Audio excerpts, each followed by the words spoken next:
Welcome to the 3 by 5 news, views, and reviews. Scribble on index cards. We get in and we get out fast, so keep up.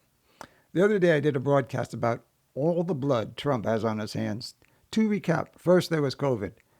An epidemiologist made some calculations. If Trump's statements casting doubt on wearing masks kept 25%, 50%, or 75% from wearing them, estimates of COVID deaths that could be attributed to Trump were, respectively, 4,244, 8,356, or 12,202. That doesn't even take into consideration the number of people who disdained vaccinations because of him, many of whom died.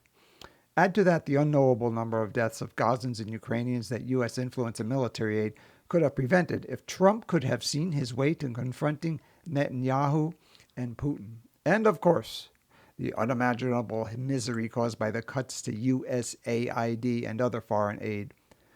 Let's drill down into just one area of that. The PEPFAR program, created in a moment of sentimentality or something by the otherwise deadly George W. Bush administration. For instance, 200,000 to a million Iraqis killed in a conflagration he sparked. But 4 days into his second term, the Trump administration instituted a 90-day suspension of foreign aid, including not only USAID, but what you might call the crown jewel of American compassion, the PEPFAR program, which treats 20 million people living with HIV in 55 countries. I learned this when, after seeing it cited in a couple of New York Times op-eds, I visited the PEPFAR Impact Tracker, run by the HIV Modeling Consortium, a British group. Its immediacy and urgency are highly dramatic, the cuts staggering in their casual cruelty.